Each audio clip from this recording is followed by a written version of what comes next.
La idea de un universo multidimensional o multiverso existe desde hace mucho tiempo. Muchas filosofías espirituales y metafísicas antiguas hablan de múltiples reinos o planos de existencia, remontándose a textos antiguos del budismo, el hinduismo y la cábala, entre otros. En los últimos tiempos, la idea ha ganado adeptos y aceptación entre los científicos, lo que la ha sacado del ámbito del mito, la sabiduría popular y la ciencia ficción, y la ha convertido en una posible realidad. Aunque en este momento la idea de que otras realidades chocan con la nuestra sigue perteneciendo únicamente al ámbito de la teoría, la experimentación y las conjeturas, hay quien afirma haber atravesado realmente el velo entre dimensiones y abierto portales entre ellas, lo que aporta nuevos debates y rarezas a este intrigante concepto. El misterio tiene oscuras historias que claman ser contadas.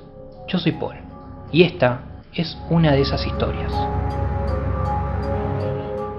Las historias de personas que han logrado crear un túnel entre dimensiones alternativas dispares se remontan a la antigüedad. Sorprendentemente, en Perú existe un antiguo yacimiento del que se dice que es una puerta a otro mundo, la puerta de Ayumarca o Puerta de los Dioses, y situada a unos 800 kilómetros al sureste de Lima, es lo que parece ser una puerta que conduce a ninguna parte y que ha sido tallada en una escarpada pared de piedra con fines misteriosos que se han perdido en el tiempo. Más que una atracción turística inusual y una fuente de fascinación para los arqueólogos, los lugareños creen que la puerta sirvió una vez como un portal a otras dimensiones, y la leyenda está de acuerdo. Según los antiguos incas, existía un dispositivo parecido a un disco de oro que un sacerdote podía usar para activar la puerta. Se creía que este portal era un vínculo directo con los dioses, y se pensaba que no solo podían atravesarlo los sacerdotes, sino también lo que hubiera al otro lado.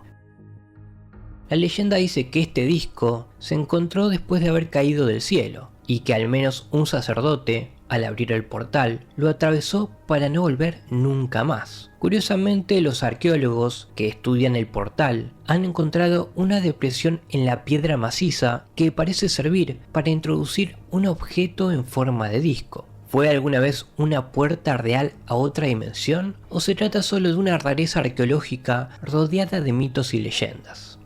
No se sabe a ciencia cierta qué ocurrió con la supuesta llave de la puerta, ni qué ocurriría realmente si se introdujera en esa depresión de piedra. Sea lo que sea, la puerta de Ayumarca es una historia intrigante que le ha valido el sobrenombre de la auténtica puerta estelar.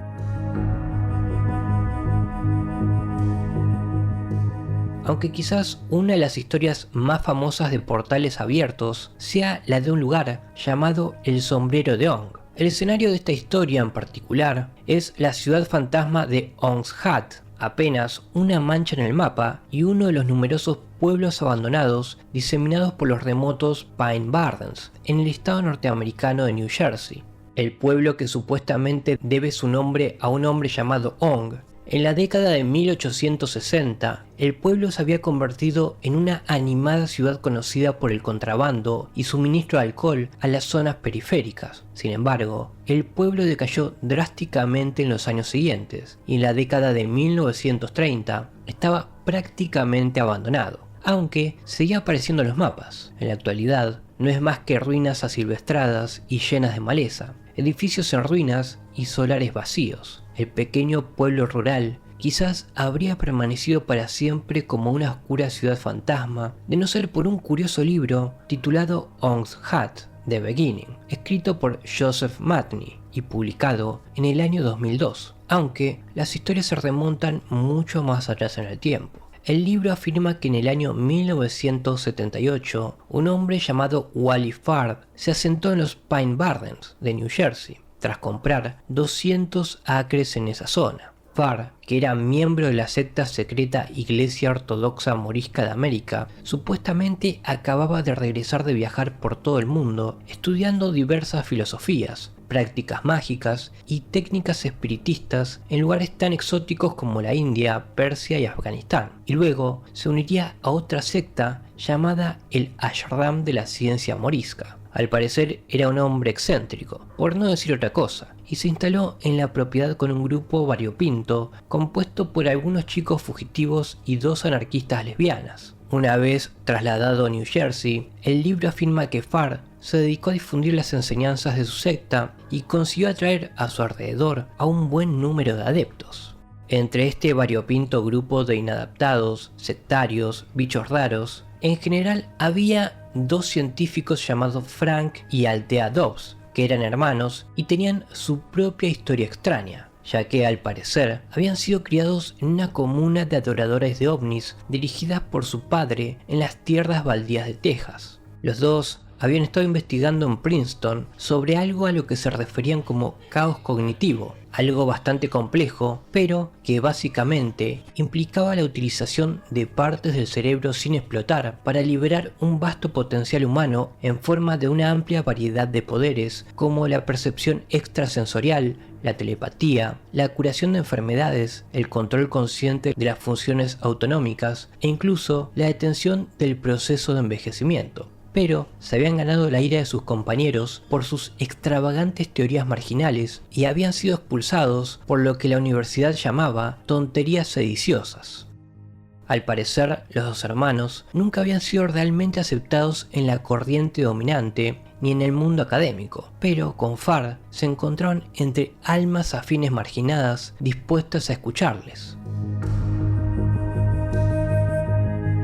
Tan pronto como emigraron a los remotos Pine Barrens, Frank y Althea, supuestamente se dedicaron de inmediato a crear un laboratorio improvisado en un granero abandonado, desde el que podían continuar su trabajo sin las duras críticas a las que habían sido sometidos antes, con un cheque en blanco para hacer lo que quisieran. Farr y su secta estaban tan intrigados con su trabajo que posteriormente crearon el Instituto de Estudios del Caos, basado en él, y esto permitió a los 2 científicos disponer de la financiación y el equipo que necesitaban para hacer progresos como nunca antes habían visto. Además, atraer a otros 2 científicos marginales locales llamados Harold Acton y Martin Kallikak para que les ayudaran. Entre sus muchos experimentos extraños se encontraron el uso de varias drogas psicodélicas en un intento de desbloquear los poderes mentales, la monitorización de la actividad cerebral y el uso de la estimulación eléctrica para tratar de manipular las ondas cerebrales y producir habilidades que estaban convencidos de que escondían sin explotar dentro de la mente. Entre ellos había un aparato al que llamaban el huevo, que supuestamente era más o menos una cámara de privación sensorial modificada, conectada a computadoras y con varios electrodos conectados a un sujeto humano para medir las respuestas fisiológicas, así como un casco equipado con manipuladores de ondas cerebrales. Al parecer se construyeron varias versiones de la máquina, que resultaban prometedoras al proporcionar, supuestamente, un mejor control de las funciones autónomas del cuerpo y otorgar otros poderes diversos, como calor interior, curación mejorada y remisión de enfermedades. Sin embargo, no fue hasta la 4ª interacción del dispositivo cuando las cosas se volvieron realmente extrañas. En la 3ª generación del huevo ya habían estado experimentando con el descenso de la conciencia hasta el nivel cuántico, lo que creían que permitiría viajar a dimensiones paralelas, pero no lo habían conseguido. Con la máquina de 4ª generación perfeccionaron el proceso y lo probaron con uno de los fugitivos al que apodaron Kit. Durante la prueba, la máquina supuestamente desapareció por completo ante los ojos de todos, para reaparecer 7 minutos después con un sorprendido pero excitado Kit, que afirmó que había sido transportado brevemente a otra dimensión. Los científicos quedaron asombrados y llamaron la puerta al portal que habían abierto. Realizaron varios saltos más a esta realidad alternativa, que se describía como un lugar con abundancia de plantas y agua, pero sin seres humanos. Para colmo de males, Onkh Hat se vio supuestamente amenazada por una fuga de material nuclear peligroso del cercano Fort Dix. En respuesta, los residentes empezaron a usar la puerta para huir a la dimensión paralela, donde pretendían quedarse y restablecer su pueblo. Según el relato, el gobierno se enteró de los experimentos y de las capacidades de la máquina, lo que le llevó a asaltar el recinto en una redada en la que murieron varias personas que se encontraban ahí en el proceso de salto. El autor de los relatos, Joseph Matney, afirmó haber encontrado documentos en los que se describían estos hechos e incluso haber entrevistado a uno de los científicos implicados en la creación de la puerta, que luego publicó en internet y más tarde convirtió en su libro, pero nunca se ha corroborado que estos supuestos documentos existieran.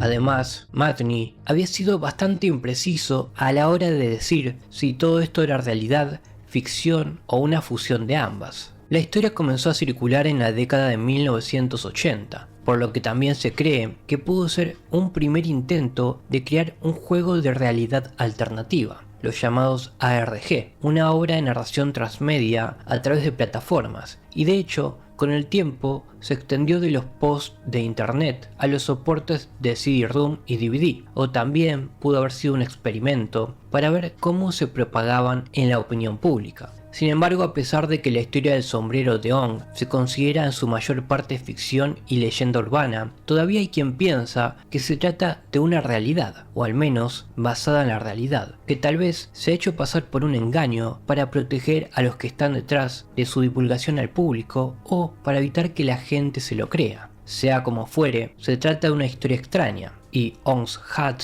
o el sombrero de Ong sigue alimentando a teorías conspirativas y a veces se plantea como un caso potencialmente real de viaje interdimensional. Independientemente de que haya sucedido realmente o no, se trata de una historia interesante y una visión fascinante de cómo nacen y se propagan las leyendas urbanas de internet. ¿Son todas estas teorías conspiranoicas o hay algo de cierto? No nos queda más remedio que reflexionar. Aunque la idea de un multiverso no es tan descabellada como parecía, ¿es posible que existan puertas a otras dimensiones y realidades? Cada vez se presta más atención científica a la posibilidad de que otras dimensiones paralelas rocen la nuestra, por lo que parece cada vez más plausible que estas realidades sí existan, aunque sigue sin estar claro si algún día podremos viajar entre ellas. Sin embargo, mientras sigan apareciendo historias como estas, es curioso pensar que no solo es posible que existan esos portales, sino que tal vez ya existen en nuestro mundo.